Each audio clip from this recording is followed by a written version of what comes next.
Peuple de Dieu, fils de la maison et tous ceux qui nous suivent pour ce Bible Study encore, nous voulons bénir le Seigneur pour votre présence avec nous.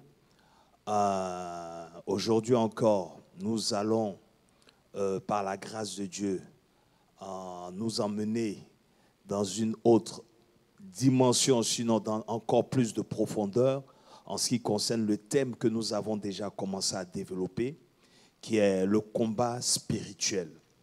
Nous avons touché à tellement d'aspects, mais ça ne finit pas, parce que nous avons la grâce d'avoir d'éminents hommes de Dieu qui nous emmènent toujours en profondeur et en profondeur. Donc, ce que je peux vous demander déjà, votre façon à vous de participer et d'aider à la chose du royaume, c'est de partager le live, s'il vous plaît.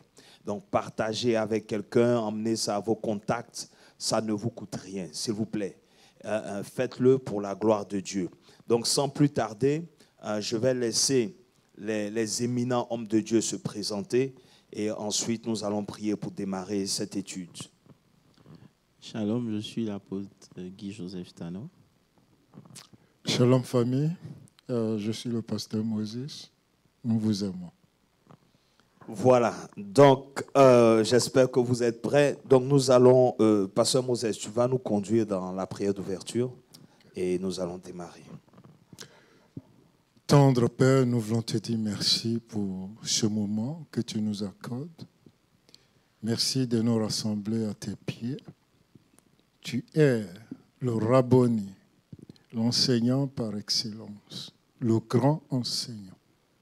Pendant ces quelques minutes ou ces quelques heures, viens au travers de ton esprit, enseigne-nous la profondeur de ta vérité et que notre vie soit imprégnée par ta parole, que notre vécu soit transcendant par ta parole et que ton nom seul soit glorifié. Bénis tous ceux qui nous écoutent et qui nous regardent en ce moment, et même ceux qui nous rejoindront plus tard.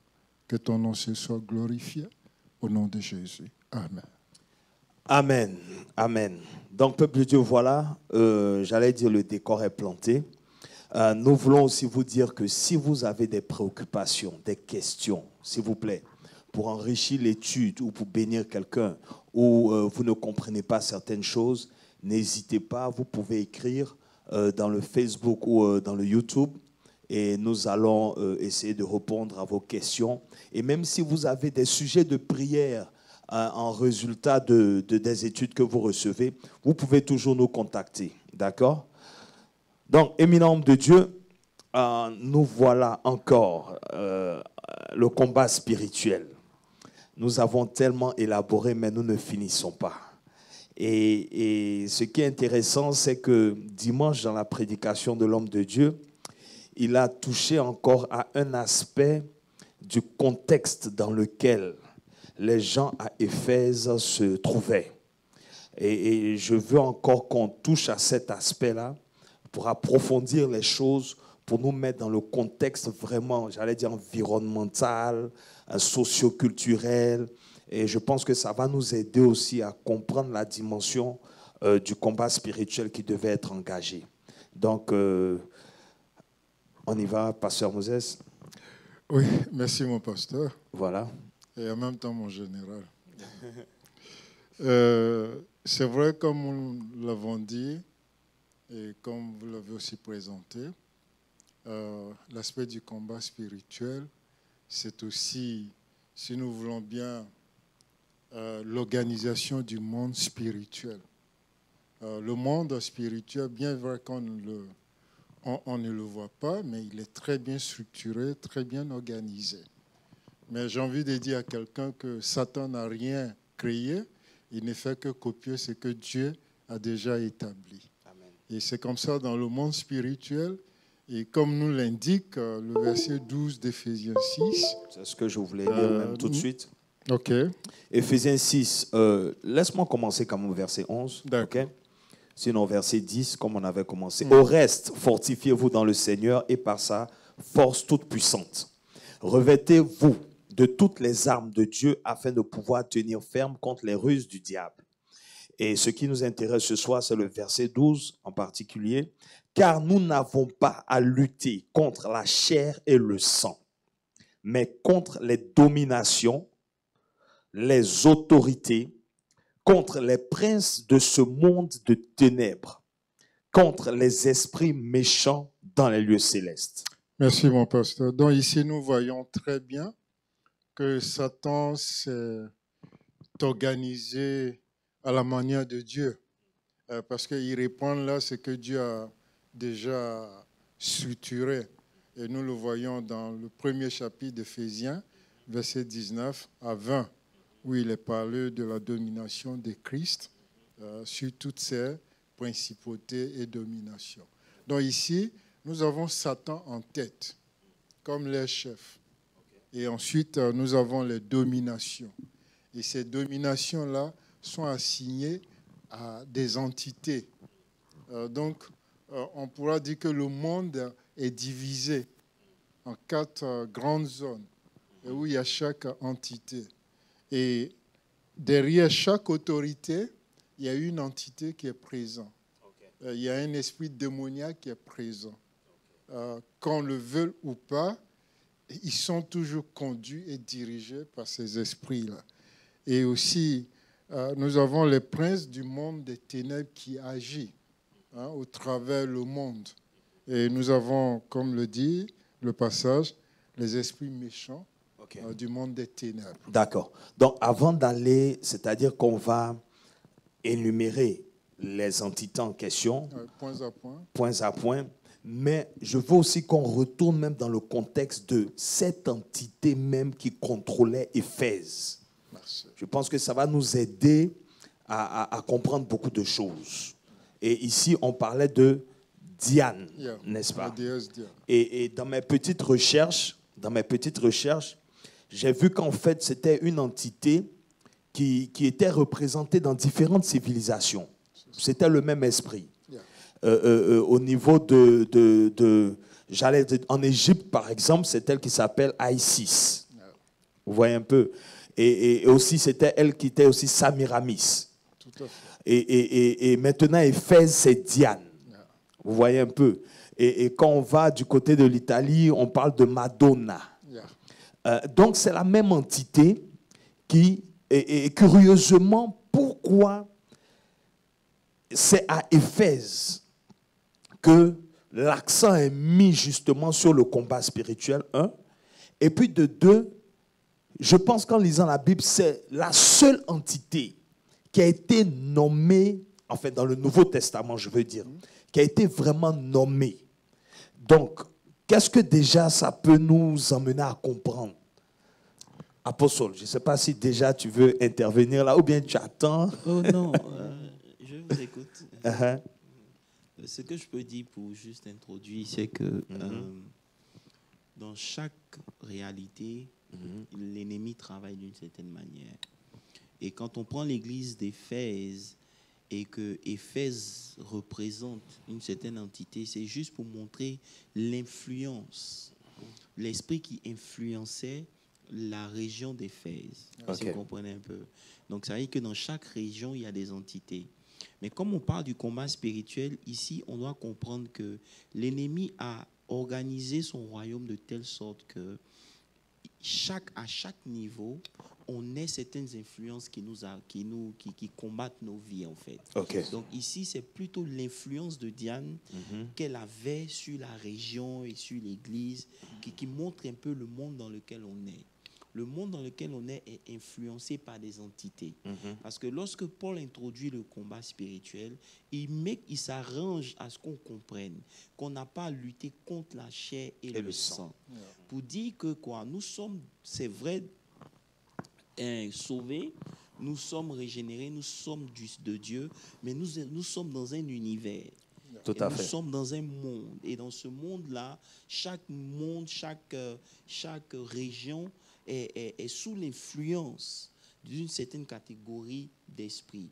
Et donc, quand Paul il nous introduit le combat spirituel, il nous introduit d'abord le combat spirituel à Éphèse pour la simple raison des réalités qu'il y avait là-bas. La présence démoniaque était très forte.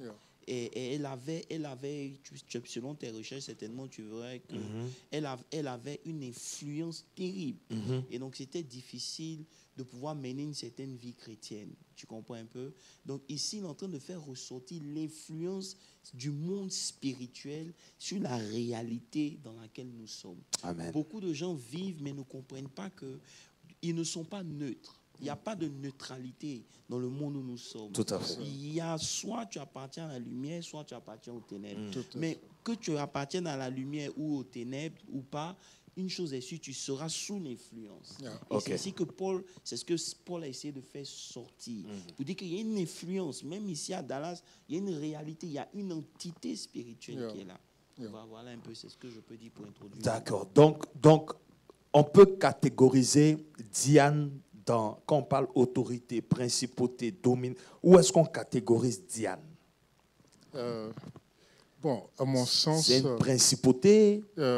À mon sens, Diane, ici, on peut la catégoriser au niveau des principautés que le diable a établies sur des régions.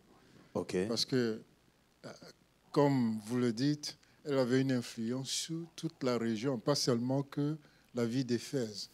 Et comme Éphèse était au centre, entre Éphèse, Alexandrie, c'était une capitale de commerce, communication. Vraiment, d'Éphèse, on pouvait toucher justement.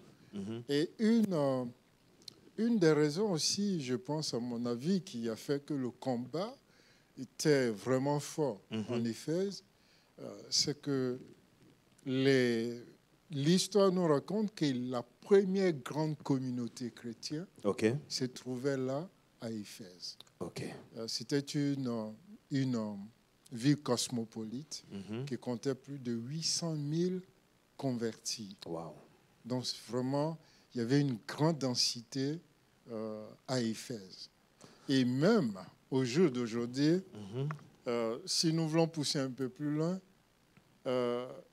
les historiens nous font comprendre que la ville d'Istanbul actuellement est implantée, sinon construite sur l'ancienne rune de la ville d'Éphèse. Donc, j'ai envie de dire ceci. Parce que, comme d'habitude, on fait des études et on veut être pratique. On veut être pratique et nous savons que nous, par exemple, nous venons de l'Afrique, nous vivons ici. Donc, est-ce que, j'ai envie de dire, donc c'est vraiment important de savoir dans quel environnement ou bien d'où nous venons. Est-ce que c'est vraiment important quand il s'agit du combat spirituel? Bon, nos origines sont importantes dans le combat spirituel.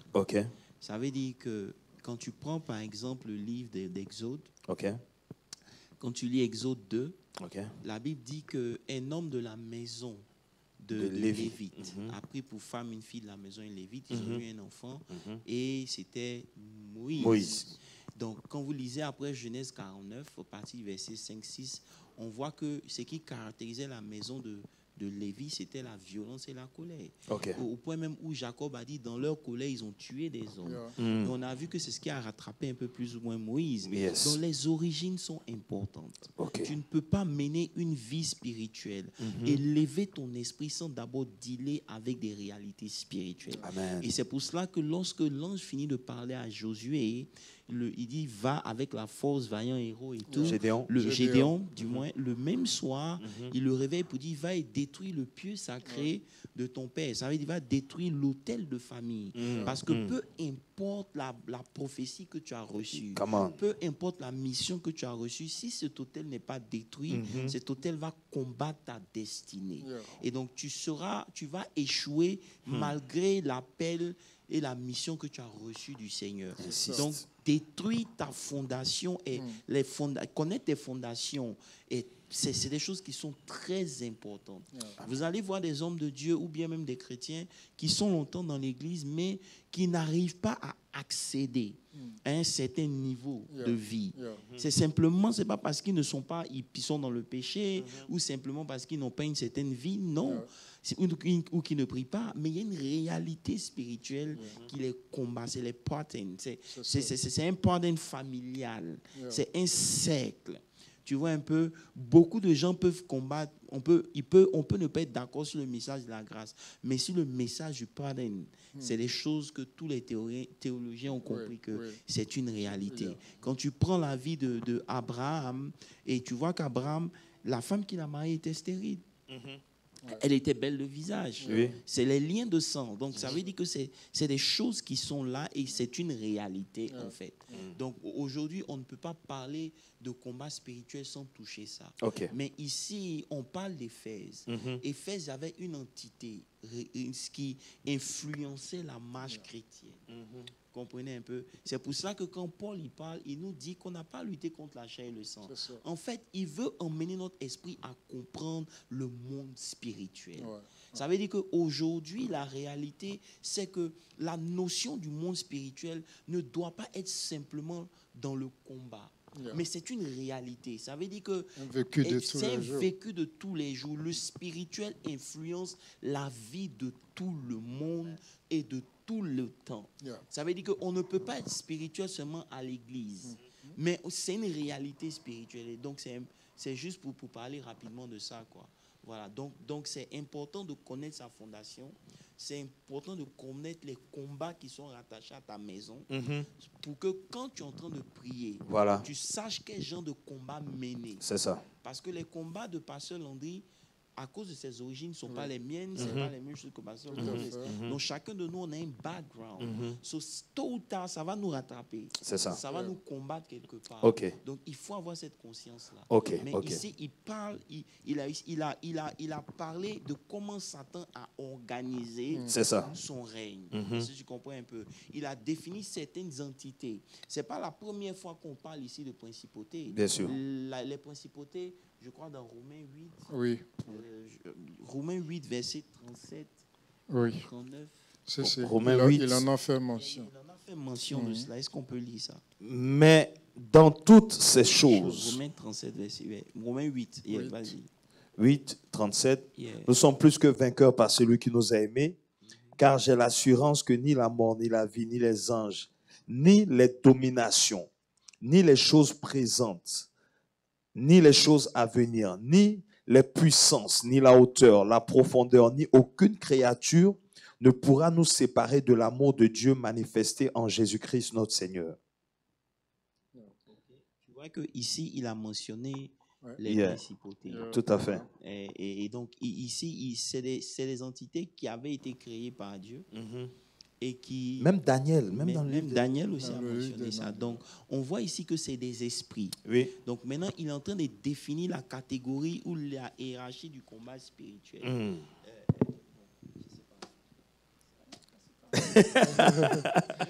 Oui, effectivement. Comme le bishop vient de le dire, il faut reconnaître la source, c'est-à-dire nos origines. Et il faut aussi identifier quelle est l'entité qui dominait dans notre origine. Tout à fait. Donc, vous voyez, bon, quand on se met dans le contexte, parce que tout à l'heure, nous allons parler des influences. Donc, quand on se met dans le contexte, donc on voit qu'ici, Éphèse, Église, n'est-ce pas? Ils sont sauvés. C'est ça. Quand on dit tu es sauvé, mais comme tu vis sur la terre, il y a des combats que tu dois mener au plan spirituel par rapport aux entités dans les environs. C'est-à-dire, voilà. Maintenant, il y avait aussi un aspect du combat qui était aussi le fait que Paul avait affaire aussi à des judaïstes. Vous voyez un peu. Donc, il y avait le fait qu'il soit aussi en train de vouloir aller sous la loi de Moïse. Et l'autre côté, il y avait aussi les entités présentes à Éphèse. C'est ça. Voilà. Et ce qui m'a amené vraiment à pousser un peu au niveau d'Éphèse, c'est, en fait, c'est un modèle pour nous montrer en fait ce qui se passe même partout. Merci. Et ce qui se passe partout. Parce que j'ai remarqué que, par exemple, l'entité pousse une certaine économie. C'est ça. Et cette économie-là pousse une certaine architecture même. Et ça fait que les grandes villes même se ressemblent. Oui. Vous voyez un peu? Donc, automatiquement, tu vois que pourquoi tel monument est aussi dans tel endroit? Pourquoi est-ce que l'architecture de la ville se ressemble à... Et tu comprends par là donc que, en fait, ce sont les mêmes entités qui sont en train de contrôler ces endroits-là. Maintenant, nous, chrétiens, conscients de cela, bon, avant d'arriver à là, les influences, comment pratiquement, c'est-à-dire la différence entre l'influence d'une principauté, l'influence d'une domination, l'influence des esprits, est-ce qu'on peut catégoriser ça et démontrer maintenant, comme ça, quand on voit quelqu'un ou une église, on peut savoir quel genre d'esprit, quel genre d'entité pour pouvoir savoir comment orienter nos prières. Oui, je pense que pour tout bon chrétien, c'est des choses que nous savons par le don de l'esprit, qui nous donne le discernement des esprits. Ok. Et c'est pourquoi la Bible nous dit aussi, ne mettez pas foi à tout esprit, mais éprouvez-le pour savoir réellement ce qu'ils sont. Donc, quand nous parlons de l'influence des esprits sur l'Église ou dans la vie du chrétien, la Bible est claire. Il nous dit que c'est par les fruits que vous les identifierez, que vous les connaîtrez. Okay. Donc, dans ce monde, nous avons des esprits que le monde appelle, par exemple, l'esprit de fécondité. Il y a l'esprit de prospérité. Ils ont même divisé le jour. Nous, on compte les jours du lundi à dimanche. Mais pour eux, chaque jour est consacré à une entité, à un esprit. Les mois également, il y a le signe zodiaque. Nous avons 12 mois dans l'année, il y a 12 signes zodiaques. Donc, tous ces éléments-là influencent notre monde. Tous ces éléments-là influencent, qu'on le veuille ou non, la vie du chrétien. Parce que le chrétien est sur terre. Maintenant, pour ne pas que le chrétien subisse le même sort que le païen, il doit demeurer en Christ. C'est pourquoi l'apôtre Paul dit, soyez forts dans le Seigneur et portez l'armure de Dieu. Donc, est-ce que ça veut dire que quand tu nais, automatiquement, parce que tu es né dans un calendrier, ou d'après ce que vous êtes en train de dire, ça veut dire automatiquement tu es ciblé quelque part, ou qu'est-ce que je veux bien comprendre ça. Ce que Pasteur Landry, le monde spirituel domine le physique. Yes. Amen. Donc ça veut dire que peu importe le jour où tu es né, c'est des réalités, mais on est en Christ. La Bible dit que toutes choses, les choses anciennes sont passées, toutes choses sont devenues nouvelles.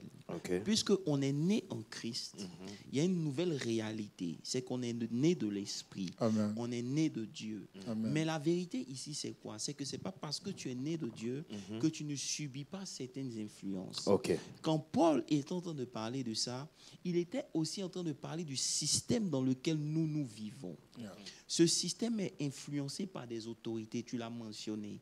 Par exemple, quand une autorité de prospérité demeure quelque part, vous allez voir que la ville, comme New York, est vraiment une ville capitale à un haut niveau, mais le niveau de perversité, le niveau de péché qui domine la ville est en proportion à comment on appelle ça, l'élévation de l'entité. Voilà. Donc, en fait, ici, Paul est en train de nous expliquer quoi? On vit dans un monde où des systèmes sont établis. Okay. Ces systèmes sont influencés par des entités spirituelles. Et c'est contre elles qu'on doit prier. Je vais donner un exemple bien simple. Tu as dit, par exemple, quand on n'a pas lutté contre la chair et le sang, mais contre les dominations, les principautés. Ouais. C'est vrai que Pourquoi il commence avec les principautés? Pourquoi il ne commence pas avec les dominations? Pourquoi il ne commence pas avec les esprits méchants dans ce monde de ténèbres? Vous comprenez un peu? C'est très important parce que les principautés, c'est des esprits qui influencent. Yes. Est-ce que vous comprenez un peu? Yeah. Ça veut dire quoi? C'est des esprits qui influencent. C'est des esprits qui sont comme, si vous voulez, des esprits familiaux. Yeah. OK. Yeah. Est-ce que vous comprenez? Okay. Je vais essayer de ne pas aller dans toute la hiérarchie, démontrer, mais je veux essayer qu'on soit pratique, en fait. Ça veut dire que, voilà, pour que les chrétiens comprennent. Quand on dit principauté, c'est les principaux, c'est les basics. Yeah. Est-ce que tu comprends un peu? Donc, quand ils commencent à établir la hiérarchie, ils commencent à être les plus simples. Les principautés, les principaux, c'est-à-dire dans le mot principauté, il y a certains principes. Ils veillent à ce que certains principes soient établis et respectés. Je ne sais pas si tu comprends un peu. Ça veut dire, par exemple, tu es né dans une famille où il y a une certaine réalité. Ça devient un principe. Donc, en principe, dans cette réalité, dans cette famille-là, personne ne peut devenir millionnaire. Tu comprends un peu? Donc, ces esprits-là, c'est un principe qui est établi. Donc, ils veillent à ce que tu ressembles à là d'où tu viens. Donc, ils exercent cette influence-là. C'est le bas niveau. Mais c'est des esprits. Ils sont à la solde du diable. Ils travaillent aussi à la solde du diable. Tu comprends un peu? Ce n'est pas des anges déchus. Ce n'est pas, comment on appelle ça? C'est des esprits qui influencent. Est-ce que vous me suivez un peu? Je parle encore plus loin à cause du temps pour dire que c'est des esprits qui travaillent avec toi. Ça veut dire quoi? Ça veut dire que tu peux être triste aujourd'hui. Tu n'es pas possédé. La tristesse, ça, c'est pas un esprit. Mais lorsque ta tristesse perdure, tu comprends un peu? Ça attire un certain esprit. Et c'est cet esprit-là qui vient s'asseoir maintenant et qui conduit tes émotions et qui contrôle un certain nombre d'influences dans ta vie. C'est comme ça que les principautés travaillent. Elles travaillent avec notre accord. C'est pour cela que le jour où tu décides d'arrêter quelque chose, tu comprends un peu? Automatiquement, tu vas voir que cet esprit-là va quitter. Pourquoi? Parce qu'il a besoin de ton énergie. Ça veut dire quoi? Ça veut dire que quand tu as une énergie qui est négative, il se nourrit de ça. C'est le premier level. Parce qu'il y a plusieurs manières d'interpréter ce passage-là. Je ne veux pas juste rester au niveau superficiel et parler de leur dimension, de qu'est-ce qu'ils font. Je veux ramener ça à nous. Comprendre que tu vis dans une ville où il y a des principautés qui sont là, qui vont t'influencer. Il y a des villes où tous les gens sont moody. C'est-à-dire que il y a une humeur bizarre. Tu comprends un peu? Elle est véhiculée dans l'atmosphère. Et donc, celui qui ne veille pas, il catch ça. Est-ce que tu comprends un peu? Et il commence maintenant à vivre en fonction de l'atmosphère. Parce que quand on parle des faits, on parle d'une atmosphère. Et c'est très important. Non, pour appuyer un peu ce que vous venez de dire, quand vous rentrez dans la ville de Berlin, vous avez le sentiment qu'il y a un esprit qui vous envahit. Un esprit de tristesse et de culpabilité. Pourquoi? À cause de l'Holocauste. Je veux juste dire ça. Tu vois, donc les actions qui ont été posées par les Allemands, c'est des actions physiques, mais qui ont une portée spirituelle.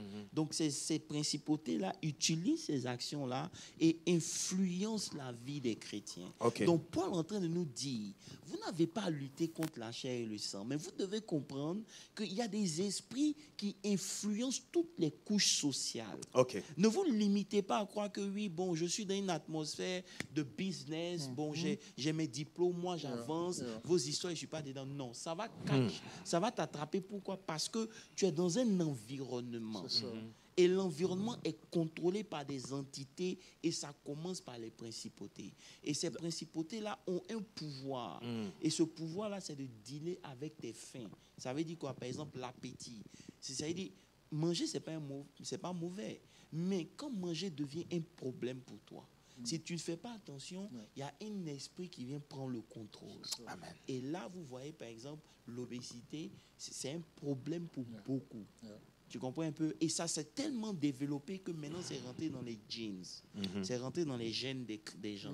Donc, tu nais. Yeah. Tu comprends un peu? Et donc, il veille à ce que ce qui coule dans le sang soit transmis dans la génération qui suit.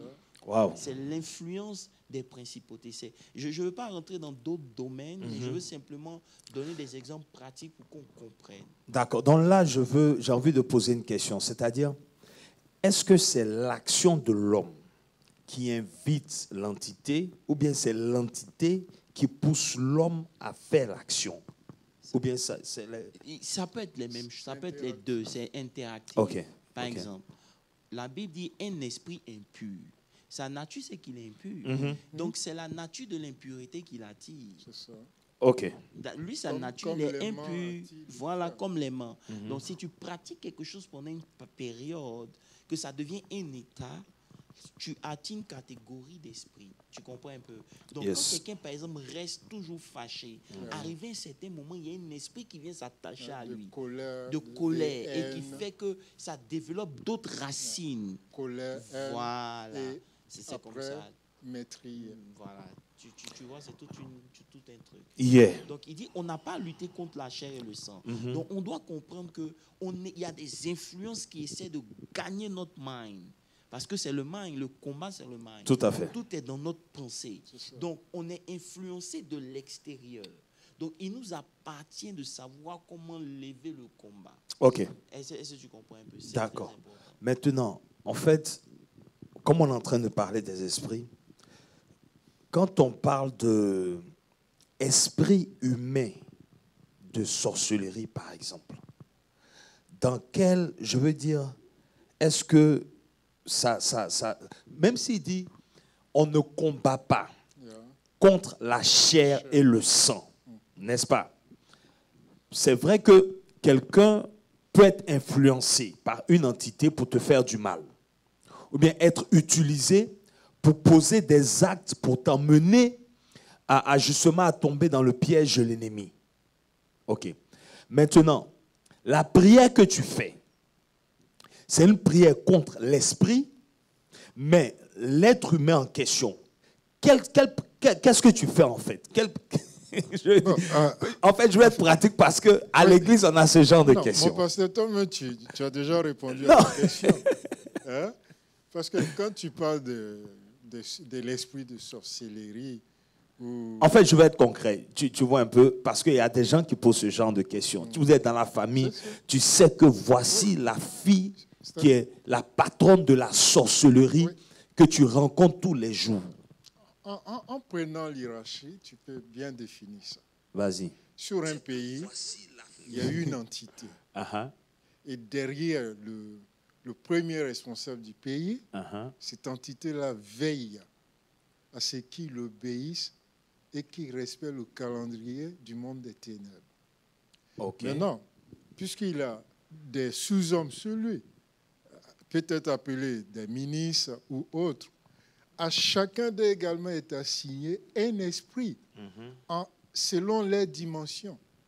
Si vous vous rappelez bien, le bishop disait quelques semaines en arrière, il dit la proportion de ton combat ou les combats auxquels tu dois faire face dépend de ta carrure spirituelle. Ok. Donc, en fonction de ton niveau et de ton niveau dignitaire dans la société, il y a un esprit aussi qui est envoyé pour te contrôler. Ok. Maintenant, quand on descend, au fur et à mesure que tu descends, il est même précisé que chaque carrefour, chaque quartier a son entité. Pasteur Moses, j'aimerais poser une question à Pasteur Landry. Pasteur Landry, yes, sir. Selon toi, est-ce que la vie chrétienne ici aux États-Unis est pareille à celle de l'Afrique? Pas du tout. Pourquoi? Parce qu'on ne dit pas avec la même réalité. C'est quoi ces réalités? Les réalités, c'est que ici déjà, on n'a pas trop le temps.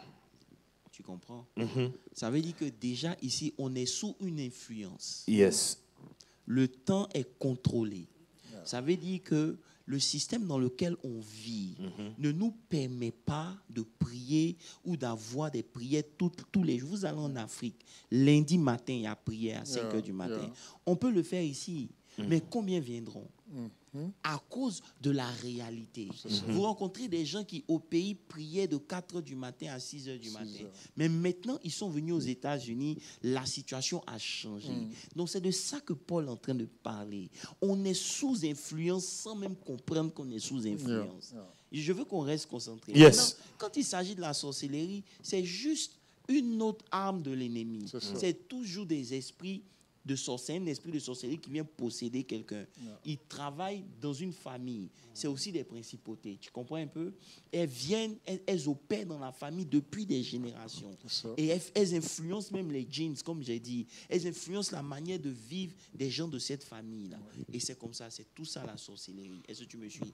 Mais ce que je veux dire, c'est quoi? C'est que Paul est en train de nous dire que le combat, là, il ne commence pas avec les hommes. Il commence dans l'esprit. Maintenant, dans l'esprit, qu'est-ce qui se passe? Il gère un système dans lequel nous, on tombe quand on ne fait pas attention. Et c'est ça que Paul relevait, parce qu'à Éphèse, il y avait des réalités qui étaient en train de réduire leur vie chrétienne. Tu comprends un peu? Ils étaient en train de perdre l'élan qu'ils avaient pris simplement parce que, justement, il y avait certains esprits qui les influençaient et ils ne comprenaient pas. Est-ce que tu me suis un peu? Voilà. Donc, quand, par exemple, tu viens ici et qu'il y en a... Moi, je suis allé en France. Pour ceux qui nous suivent en France, je ne vous accuse pas, mais je veux dire quelque chose. Je n'ai pas vu des gens aussi nerveux que les Français. Je ne sais pas si en France, on fume Galilée. Peut-être que tu as me dit, hein, mais en France et puis aux États-Unis, je trouve qu'en France, on fume plus qu'aux États-Unis. Ils fument et ils sont nerveux. Ça veut dire, dans le trafic, nous, ici, on ne crie pas. Dans le trafic, mais c'est les injures jusqu'à ce que tu arrives au bout. Donc, du matin, tu as quitté chez toi. C'est les injures jusqu'à ce que tu arrives dans ton travail. Mais qu'est-ce qui fait ça? Pourquoi les gens sont sur le qui-vive? Ils sont nerveux. Pourquoi ils sont si nerveux? C'est des influences. Ça veut dire que celui qui va vouloir vivre en France, il doit commencer à prier contre ça, pour ne pas se retrouver après quelques années en train de faire les mêmes choses que ça. Tu comprends un peu? On vient ici avec nos cultures, on vient avec nos principes, mais on trouve d'autres principes établis dans le monde spirituel qui influencent nos vies et qui influencent même la vie de nos enfants. Est-ce que tu comprends un peu? Et c'est un peu ça. Et bon, c'est des gens qui dominent une certaine... Les principautés ne sont pas assez fortes parce qu'elles sont réduites à une certaine zone d'influence. Tu comprends un peu? Donc, le chrétien qui va vouloir aller loin, il doit d'abord vaincre cette petite zone d'influence. Ça veut dire quoi? Les histoires de famille, tu dois les vaincre. Les petits esprits qui influencent un peu comment les gens se comportent ici. Rébellion, voilà, tu dois vaincre ça d'abord. Avant maintenant de dealer avec des autorités. Tu comprends un peu, qui ont une influence beaucoup plus grande. Wow. Est-ce que tu me suis un peu? Voilà. Et après, on monte. Après les autorités, il y a les princes des ténèbres dans ce monde. Et c'est là où moi je veux m'attarder. Mais je veux que vous parlez d'abord et puis on va arriver là-bas. Waouh, Pasteur Moses, qu'est-ce que tu peux ajouter là? Bon, je crois que tout est dit. Tout est dit, hein? Oui, c'est que... En fait, ça nous montre un peu le niveau du combat à Éphèse.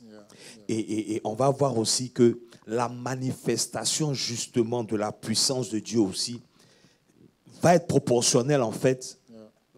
Oui, comme on a dit, quand nous regardons la vie de New York, il paraît que l'un des signes qui caractérisent New York, c'est la perversité sexuelle. OK. Mais à la porte de New York, qu'est-ce qu'on trouve? On trouve une statuette qui représente quoi? Une femme. Et on dit quoi? Liberté. Non, entre le mot liberté... C'est la fameuse Diane là encore. Et j'en arrive. Entre le mot liberté et le libertinage, le point n'est pas loin. Et qu'est-ce qui dominait? Qu'est-ce qu'il faisait dans le temple de la déesse Diane à Éphèse? C'était ça, l'orgie, la perversité sexuelle.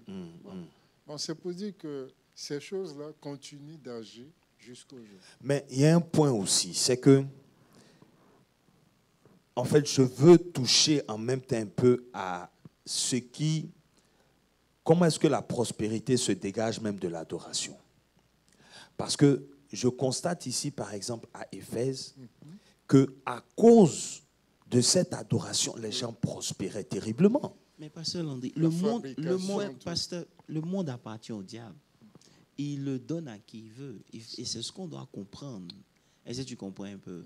Donc, on ne peut pas aujourd'hui Mon bishop vient de citer Luc 4, verset 6. Voilà. On ne peut pas aujourd'hui remettre en cause la richesse d'Éphèse parce que lorsque l'entité vient, elle doit établir un système qui permette à ses activités de se manifester. Là où il n'y a pas l'argent, les gens vont chercher à manger, ils n'ont pas le temps de penser à un certain nombre d'orgies. Tu comprends un peu? Et c'est là qu'est le problème. Yes. Pourquoi je dis ça? Parce que lorsque vous finissez de dealer avec les principautés, les pouvoirs et tout, vous avez maintenant les princes des ténèbres dans ce monde. Vous voyez qu'on a lu. Eux, leur mission, c'est de faire de telle sorte que vous soyez plus mondains. OK. Et si aujourd'hui, il y a une force, parce que lorsque vous finissez de dealer avec les esprits de famille, les principautés, toutes ces petites choses-là, cette petite catégorie d'esprits qui n'est pas des moindres, mais quand vous finissez de dealer avec ça, vous avez accès maintenant à un esprit qui veille à ce que vous soyez mondains.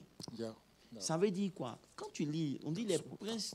Je vais pas rentrer dans certaines considérations. Il faut rentrer à les princes du monde des ténèbres. Des princes. On dit contre les princes de ce monde de ténèbres. Des ténèbres. Donc ça veut dire que c'est une entité, c'est une catégorie d'esprit très grande, mais qui veille à ce que tout ce qui a été établi par le diable dans le monde puisse être véhiculé d'une certaine manière. Ça veut dire quoi? Ça veut dire qu'il veille à ce que le chrétien devienne mondain. C'est pour ça qu'aujourd'hui, on dit que le monde est rentré dans l'église. C'est à cause de ces esprits-là. Qui rendent les gens conformes au monde. Ils se conforment au monde. Et on a beau parler, on peut parler de spiritualité et tout, mais aujourd'hui, on est conforme. Et tant qu'on n'a pas compris ça, comment ces choses-là nous influencent, tant qu'on n'a pas vu le monde comme un ennemi, on sera toujours influencé par le monde. Et c'est là qu'est notre problème qu'il faut qu'on relève. L'influence du monde dans le combat spirituel. Comment? Aujourd'hui, le monde est plus présent dans l'église qu'il était dans le monde. Je ne sais pas, pasteur. Si, c'est ce qu'elle dit. On dit tu cherches l'église, va dans le monde. Mais est-ce que tu cherches le monde? Va dans l'église. Okay. Ce n'est pas en vain quand Paul dit soyez transformés par le renouvellement de votre mind en ne vous conformant pas au siècle présent. Ça veut dire que le combat spirituel, regarde comment Paul commençait. Paul commence par nous dire de ne pas nous conformer. Parce que la conformité déjà introduit l'influence de ces princes de ce monde de ténèbres. Regardez, beaucoup de chrétiens, c'est dommage, mais il faut qu'on le dise. Abraham était riche, n'est-ce pas? Oui. Mais est-ce qu'il était mondain? Non. Maintenant, Lot s'est retrouvé où? Dans la Sodome, modernité. Gomorrhe. Il est parti à Sodome et Gomorrhe. C'était une ville prospère. Mais regarde le niveau de mendicité, si on peut le dire, qui existait dans cette ville. Au point où les gens voient des anges rentrer. Ils disent à celui qui est là, on peut coucher avec ces anges. Regarde la mentalité du monde qui dominait cette vie. Maintenant, le gars me dit non, je vais même donner mes filles. Mes filles, elles sont vierges. On ne veut pas. Tu comprends? Et aujourd'hui, lorsqu'on regarde le monde, on est en train de nous rendre conformes à la loi de l'homosexualité. Ça veut dire qu'aujourd'hui, lorsque tu donnes ton opinion sur l'homosexualité, on te dira que tu es en train de juger. Et ce que tu relèves aussi, c'est un peu pour ça que quand Israël entrait dans la terre promise, il a insisté pour ne pas que justement il y ait alliance ou bien il y ait influence même avec les autres. Il dit exterminez-les complètement. Et réduisez les dieux en poussière. Waouh. Parce que l'influence du monde finit par nous gagner. Regarde, quand Balaam n'a pas pu maudire maudire Israël. Qu'est-ce que Il le a fait une prophète lui a dit? proposition à Balak. Il lui a dit, laisse tes enfants marier leurs filles et que tes fils marient whatever, qu'il y ait alliance. C'est ça. Parce que quand il y a une alliance, maintenant, il y aura une influence. Une influence. Et c'est pour cela que par Salomon, à la fin de sa vie, l'influence de toutes ces femmes-là l'ont plus ou moins détourné de Dieu. La Bible dit que Salomon n'entrait plus dans la maison de Dieu. Ça faisait des années qu'il n'était pas rentré dans le temple de Dieu. Et son cœur n'était plus entièrement à l'Éternel. Tu comprends un peu? Donc ici, on est dans un combat spirituel. Et c'est pour cela que je veux que les chrétiens comprennent. Chasser la sorcellerie, tout ça, c'est bon. Yes. Mais arriver à un certain niveau, vous allez arriver à un niveau où, si vous ne faites pas attention, vous vous conformez. Yeah. Et quand vous vous conformez, vous êtes sous l'influence des princes. Automatique. Oui. Voilà. Yes. Est-ce que tu comprends un peu ce que je suis en train de te dire?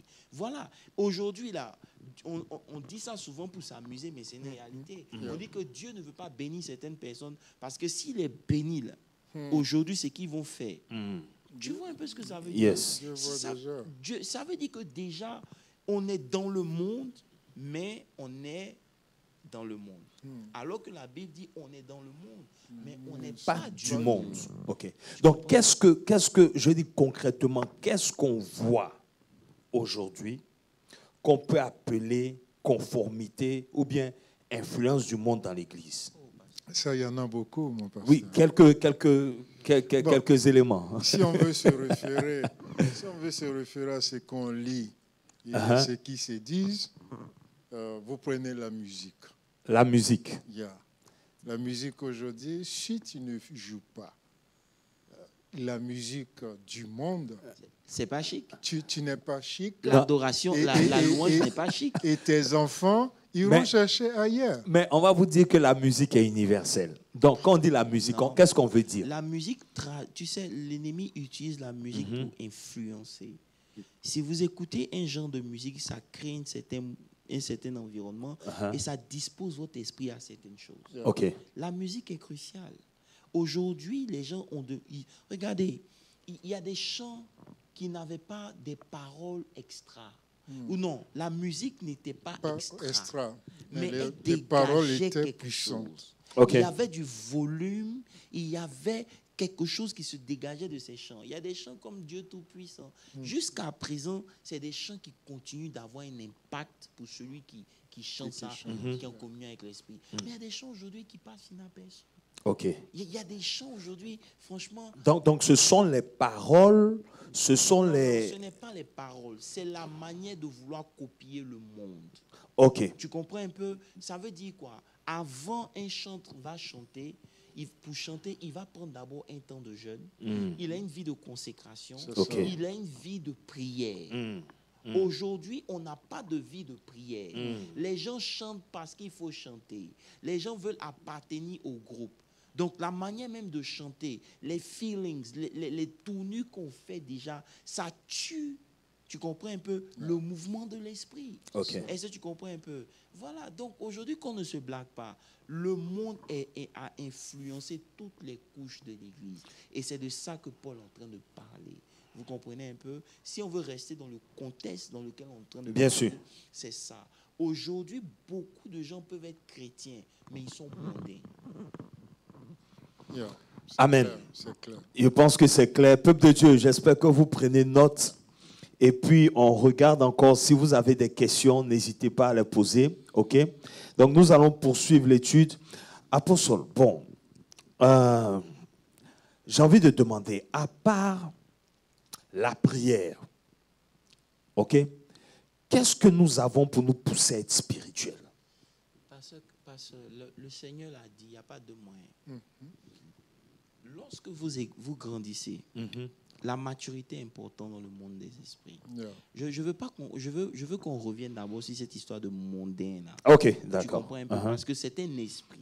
C'est une influence. On a parlé des principautés qui agissent d'une certaine manière, mais qui sont rattachés à nos esprits, à des esprits de famille, et tout les liens, tout ça, ça rentre dedans.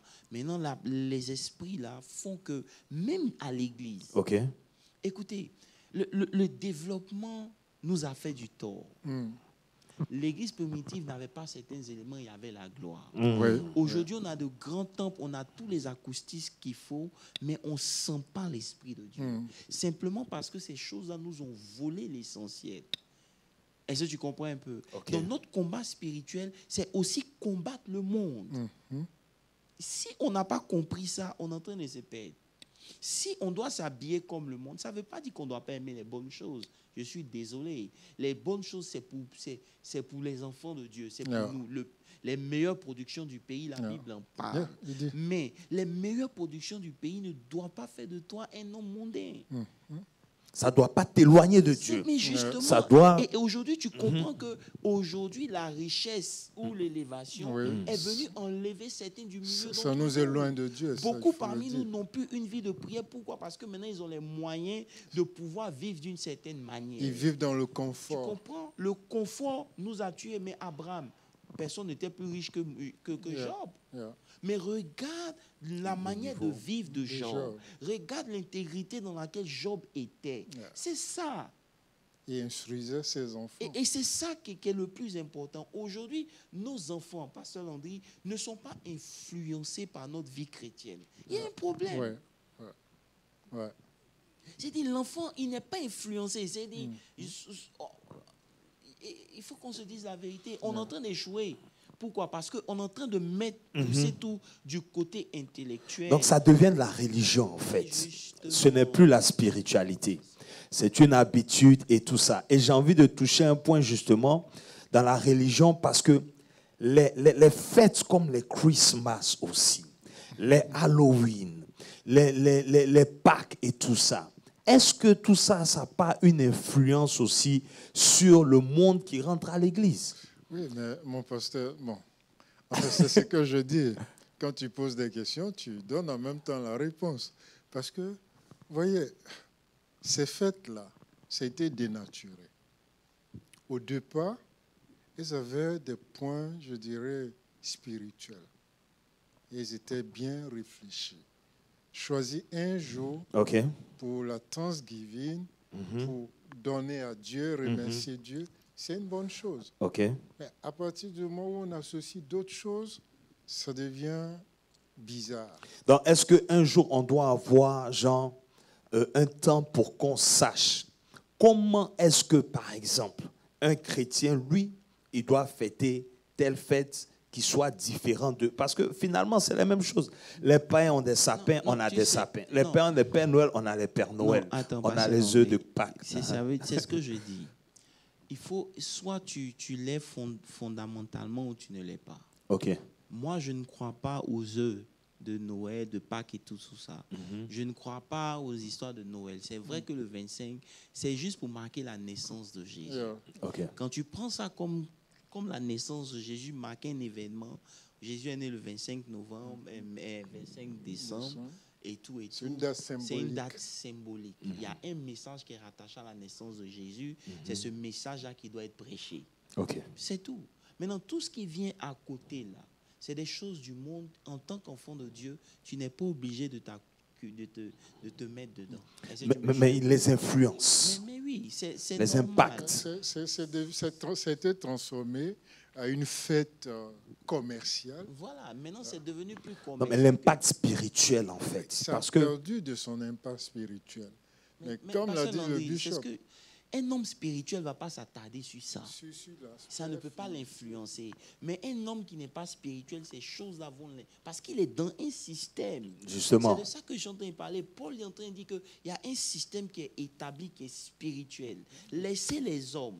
Le monde est dominé par des systèmes spirituels que l'ennemi a établis. Il y a une hiérarchie. Il y a une connaissance du monde spirituel que les hommes de Dieu, les enfants de Dieu n'ont pas.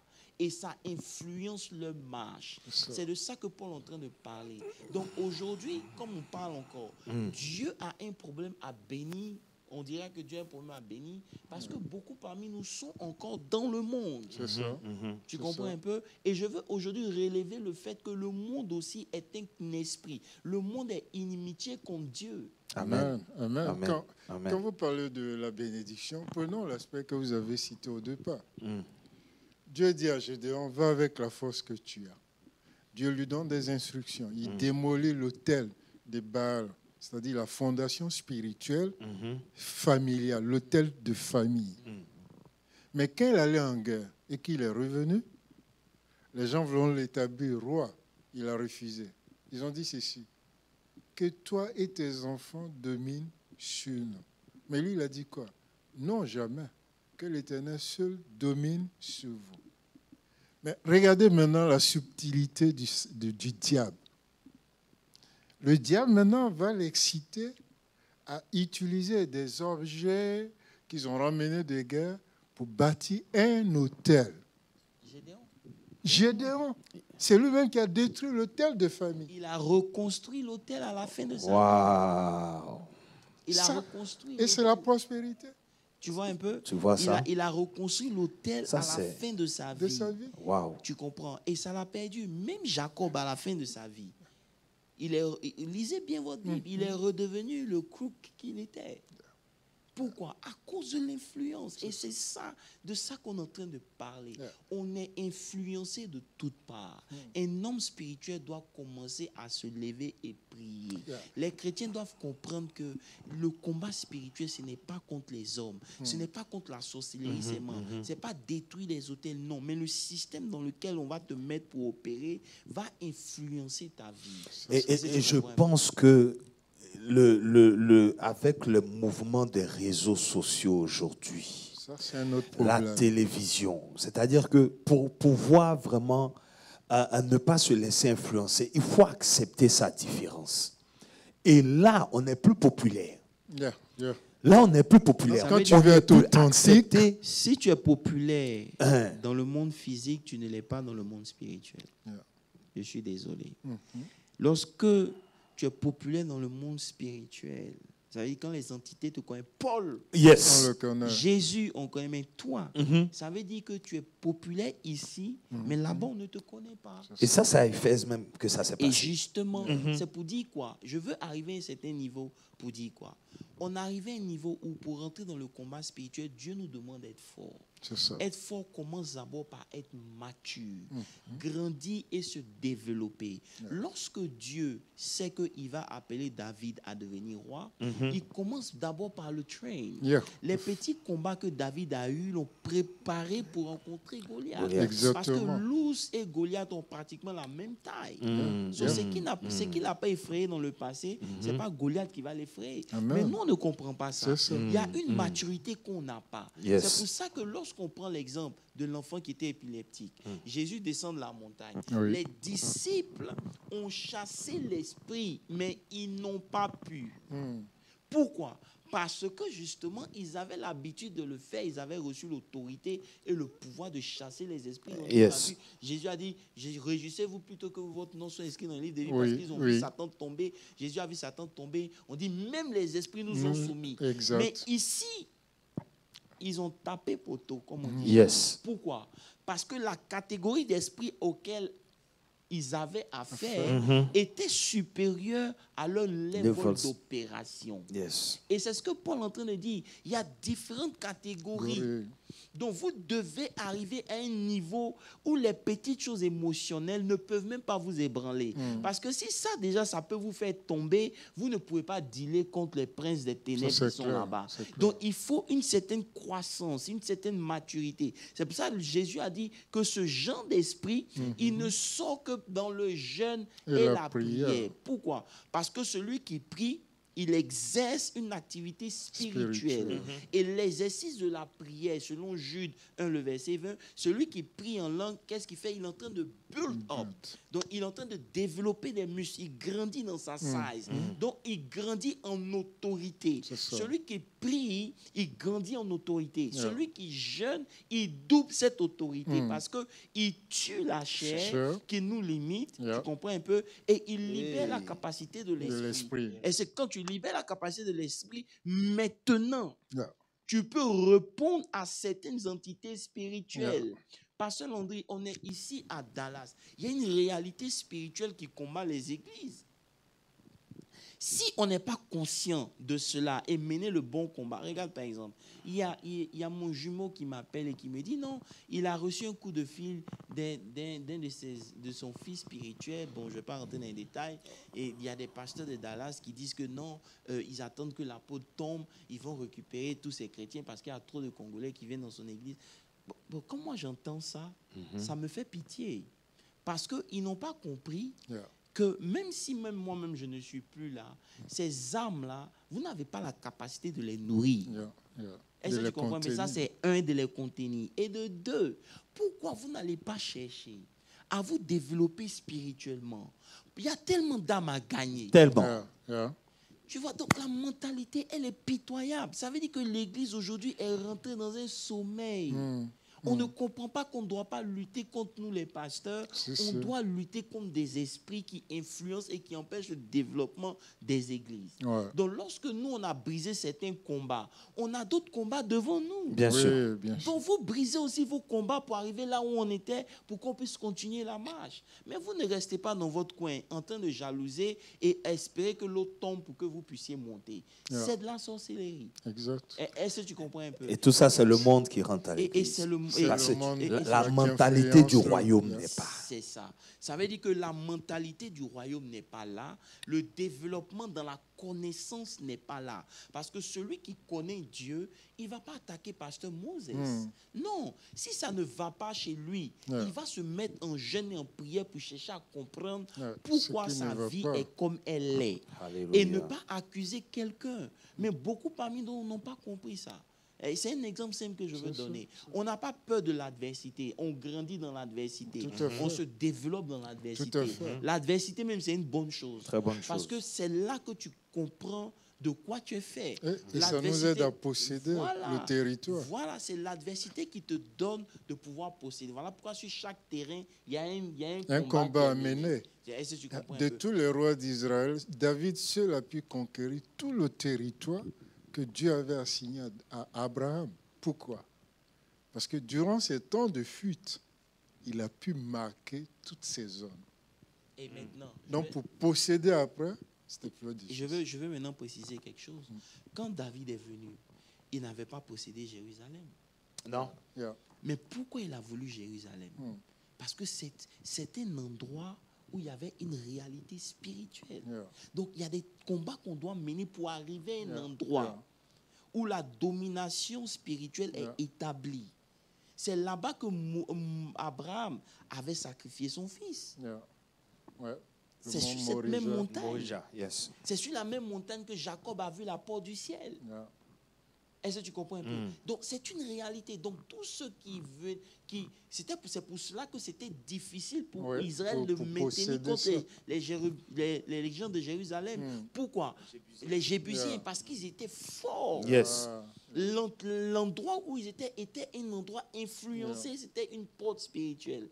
Donc, il y avait une certaine force qui se dégageait. Donc, celui qui veut conquérir et reprendre, il doit combattre. Donc, nous aussi, on doit combattre pour arriver à un niveau d'élévation spirituelle qui nous donne de dominer sur certains esprits. Quand Jésus est venu, il a dit, ce genre d'esprit, il a déjà catégorisé. Vous avez chassé les démons, c'est bien, mais ce genre-là, il a marqué une différence. Il ne saute que par le jeûne et la prière. Ce n'est pas parce que la personne a jeûné forcément, mais toi qui veux exercer ton autorité, tu dois avoir une vie de jeûne et de prière pour grandir dans ton autorité et commander à cet esprit de partir. Est-ce que tu comprends? Alléluia. Et c'est ça, c'est pour ça que personne ne pouvait chasser... délivrer le fou de Gadara. La Bible dit que personne ne pouvait l'attacher.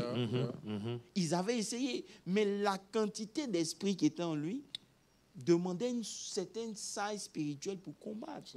Aujourd'hui, beaucoup de chrétiens ne voient pas de changement dans leur vie parce qu'ils sont à une fréquence qui est low. vous voulez obtenir un certain nombre de choses dans votre vie spirituelle, il y a un certain level où vous devez monter. Il y a une fréquence où vous devez monter. Où ces choses-là s'identifient à vous et elles viennent vers vous. Tu comprends un peu? Et tout ça, c'est des choses que l'Église doit comprendre. Donc Paul ici, voilà, il parlait de l'environnement. Il faut dominer. Dans l'environnement, il y a différentes catégories de manipulations qui nous combattent. Si les petits esprits de famille n'ont pas ton cloué, si pour des raisons émotionnelles, tu ne peux pas t'élever pour prier, tu ne peux pas attaquer les pouvoirs, tu ne peux pas attaquer les esprits méchants dans les lieux célestes, tu ne peux pas, non. C'est une réalité. Et c'est là où tu réalises que la position même professionnelle ou la position sociale correspond à un certain niveau spirituel. C'est clair. C'est-à-dire, tu peux vouloir le matériel. Tu peux vouloir être établi. Oui. Bien même prospérer. Oui. Mais ça correspond aussi à un certain niveau spirituel. C'est ça. Parce que d'après ce que nous sommes en train de dire, puisque ça influence, voyez un peu, puisque ça peut t'éloigner de Dieu, mais c'est parce que justement tu n'es pas mûr. C'est parce que tu n'es pas assis spirituellement que tu ne peux pas justement dealer avec ce niveau-là, j'ai envie de dire, même matériel. Ben, Laban l'a dit à Jacob. Il dit, j'ai perçu de façon divine. C'est-à-dire, là, il disait, par mes dieux, que ta présence dans la maison m'enrichit. Yes. Mais tu vois qu'on a pris l'exemple d'Abraham, par exemple. C'est curieux, hein? C'est-à-dire, voici la ville où il y a tout le plaisir. C'est ça. Mais lui, il est à côté. Dans le désert. Il prospère, mais il n'est pas tenté. Et sa soif est toujours sur sa postérité. Exact. Et quand le roi parce que c'est ça la promesse spirituelle. Quand le roi plus tard lui dira, après qu'il ait même sauvé ceux qui étaient capturés par la guerre, le roi dit, ah, je te fais cadeau de tout. Il dit, non. Garde tes objets. Je n'en ai pas besoin. Waouh. Donc c'est là où on revient à chercher premièrement ou continuellement le royaume et sa justice. On n'a pas encore découvert le royaume. Je suis désolé. Oui, on est juste rentré. Mais on est à l'entrée jusqu'à présent.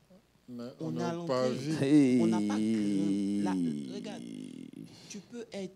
tu peux être l'enfant. On dit enfant de boss et boss. Je suis désolé. Non, je suis désolé. Tu as l'identité. Regarde par exemple. Comment Paul peut être lapidé? Et il ne meurt pas. Et Étienne est lapidé et puis il meurt.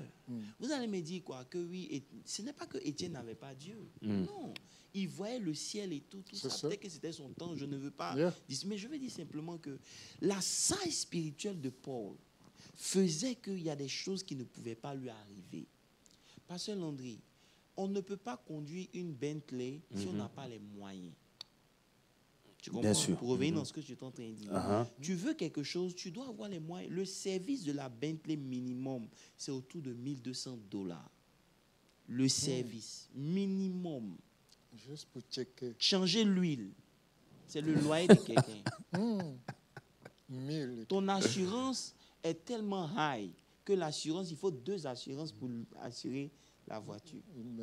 Une voiture, une assurance prend une partie, l'autre assurance prend une autre partie. Parce qu'une seule maison d'assurance. Parce que maintenant, il ne sait pas si ça a changé, mais avant, c'était comme ça. Tu t'imagines? Ça veut dire que celui qui veut conduire, ou bien on conduit ça, on assure ça à 60%. Glory. Tu My comprends? God. Donc, ça veut dire que tu dois avoir les moyens. Donc, c'est pour ça. On monte dans le monde spirituel. Yes. On n'a pas grandi. On ne s'est pas développé. On ne comprend pas comment les choses influencent. L'ennemi touche nos émotions. Il touche notre état d'esprit. Il touche beaucoup de choses. On est déjà fracassé. C'est fini. Tu vois un peu, il y a des combats qu'on ne peut pas vaincre. Pourquoi? Parce qu'on n'a pas encore fini avec toutes ces petites choses-là. Il y a une responsabilité que le chrétien doit prendre dans le combat spirituel. Son développement spirituel n'engage que lui. Si c'est à l'église seulement, toi, tu prends ton temps pour prier. Si c'est à l'église seulement que toi, tu écoutes la parole de Dieu et que tu es foutu. Ce monde est un monde, la vie est spirituelle. Yes. Elle va au-delà de ce qu'on voit. On est dans un monde qui est influencé par des esprits. On est dans un système qui nous conduit comment faire.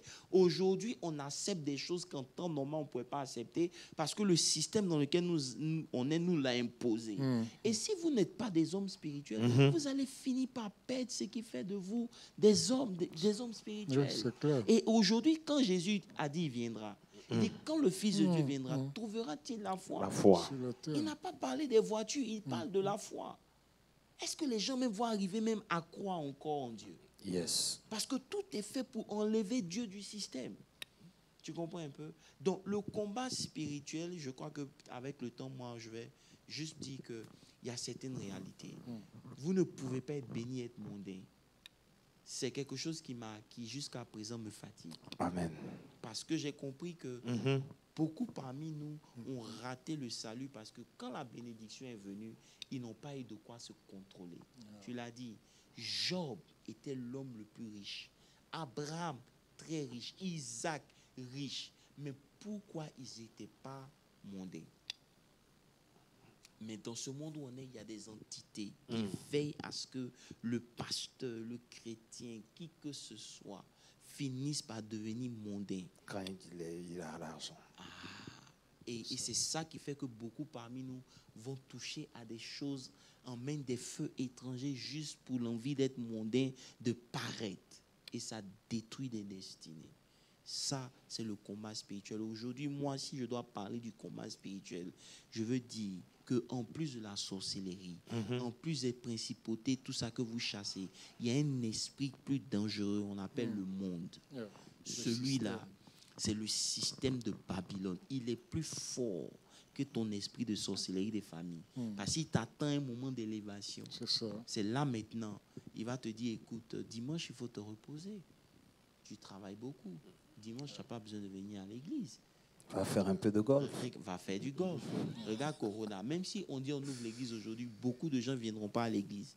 Pourquoi? Parce qu'ils ont peur de Corona. Mais si l'église n'est pas safe, c'est où ça va être? Tu vas être safe. Tu comprends? Wow. C'est le système dans lequel on est en train d'évoluer.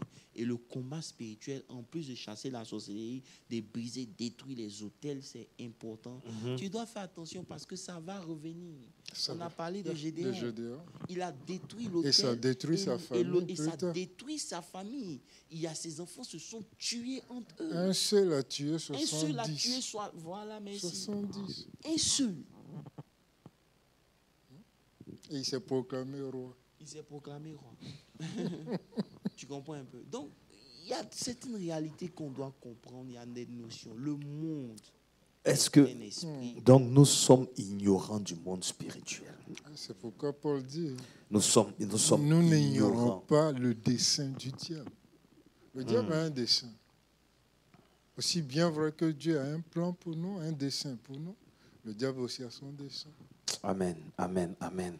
Ben, à cause du temps, vraiment, il y a tellement à dire. Sincèrement, quand on touche le combat spirituel, je n'ai pas envie d'arrêter en fait. Parce que c'est notre monde. Tu vois, aujourd'hui, c'est dommage que, en tant qu'homme de Dieu, bon, j'entends des gens dire j'active le spirituel.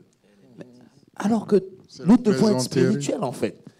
On doit être déjà spirituel. Si on doit activer le spirituel, ça veut dire qu'on a échoué quelque part. Non, peut-être que c'est... Pasteur Landry, tu dois comprendre aussi que activer le spirituel, c'est peut-être dire que, bon, je switch. Parce qu'on a deux natures. On est dans le monde et puis on est dans le spirituel. Donc, pendant que tu es en train de jouer avec des enfants et tout, tu n'as pas besoin d'ouvrir tes yeux spirituels. Tu es en train de jouer avec tes enfants. Maintenant, s'il y a une situation, tu vas switch. Tu vois un peu.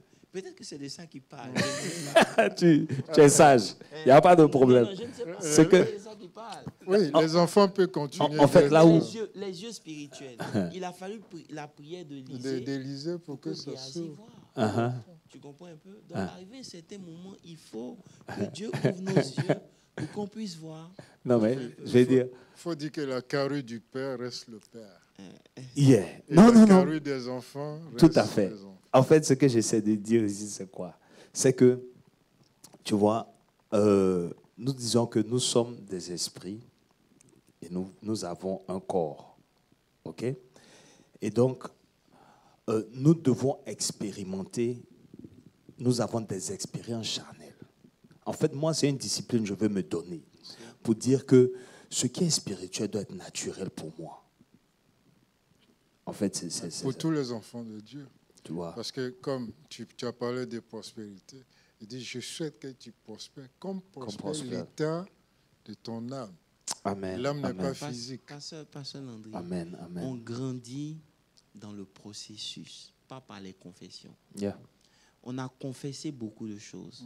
Ça n'a rien produit. Il y a un processus dans lequel on doit être. Il y a une constance dans la vie de prière, dans la vie du jeûne, dans la vie de consécration. Sinon, on peut avoir la forme, mais on n'a pas la substance. Et c'est ce qui nous manque aujourd'hui. Donc aujourd'hui, être fort, c'est grandir. Être fort, c'est accepter le processus, se développer, tu comprends un peu, arriver à un niveau où ton identité match avec ta personnalité. C'est très important. Amen. Donc, quand Jésus vient, tu as quelque chose, il y a une substance qui est là. C'est très important. C'est ce que je peux dire. Mais je précise et je dis, le monde nous a détruits. Pourquoi? Parce qu'on n'a pas compris que le monde fait partie du combat dans lequel on est engagé. Amen. Et tant qu'on n'a pas compris ça, Pasteur Moses, on aura tout ce que le monde peut offrir, mais on n'a pas ce que l'esprit peut offrir. Et là, on aura raté beaucoup de choses. Donc, Pasteur Moses, des mots de fin, je ne sais pas, qu'est-ce qu'on peut retenir de cette étude et puis voilà. Bon, je voulais m'aligner sur ce que le bishop vient de dire. Être riche pour le royaume, être riche pour Dieu, ça n'a pas le même sens qu'être riche dans le monde. Alors, je décide quoi? La richesse du monde ou bien la richesse de Dieu dans le royaume? Je dirais à ceux qui nous écoutent, accrochez-vous à Dieu. Le combat, c'est vrai, il est réel. Les éléments qui nous combattent sont spirituels, c'est vrai. Nous n'avons pas la capacité en tant qu'humains pour les combattre. Mais notre force réside en Dieu. Et par Dieu, nous pouvons apporter la victoire. Amen. Ben, ce que moi je peux dire, c'est que, en tout cas, d'après tout ce que nous avons écouté, ça nous ramène encore à la conscience de la spiritualité. Nous rendons compte du degré j'ai envie de dire, d'obstacles spirituels, environnemental, familial, régional. Donc nous n'avons pas le choix, en tant qu'enfants de Dieu, de pouvoir pousser dans le spirituel et faire face à tous ces challenges. Ce n'est pas pour nous faire peur, non, mais c'est parce que nous l'avons en Christ et nous devons arriver à ce que la Bible dit que nous sommes. Donc je vais laisser l'apôtre nous donner le mot de fin et puis nous conduire dans la prière et on se voit dimanche prochain au nom de Jésus. Amen. Voilà, je vous remercie. Merci d'avoir pris le temps. Je crois qu'on a utilisé assez du temps pour parler d'un certain nombre de choses. Le combat spirituel, il est réel. Il y a des entités qui combattent, qui s'opposent à nous. Le monde des ténèbres est divisé, bien organisé. Et tu dois avoir une vie aussi bien organisée. Si tu veux remporter certaines victoires, tu dois être organisé dans le monde, dans ta vie spirituelle. Cette organisation commence par la connaissance du monde spirituel, la connaissance des choses de Dieu. Tu comprends un peu la connaissance de la parole de Dieu et la consistance dans les exercices spirituels comme la prière et la méditation, le jeûne. C'est très important. Voilà. On est environné de multitude de témoins. On est environné d'esprits qui combattent nos origines sont un combat. L'environnement dans lequel on évolue influence notre vie. On est dans des systèmes qui nous empêchent de nous développer. C'est à nous de choisir le chemin qu'on veut prendre. C'est à nous de décider d'être des hommes spirituels. Et Dieu fera le reste. Voilà. Amen. Sur ce, je veux qu'on prie, en priant. Seigneur, nous te bénissons. Merci pour la révélation. Seigneur, souvent, il faut prendre le temps de poser certains enseignements, ouvrir notre esprit pour comprendre. Je prie que ceux qui ont pris le temps pour nous écouter soient édifiés et comprennent l'influence du monde dans le combat spirituel. Père, comment le monde détruit les vies spirituelles de tes enfants aujourd'hui. Comment le monde empêche, Seigneur, la manifestation des fils de Dieu. Comment le monde est un obstacle pour nous aujourd'hui.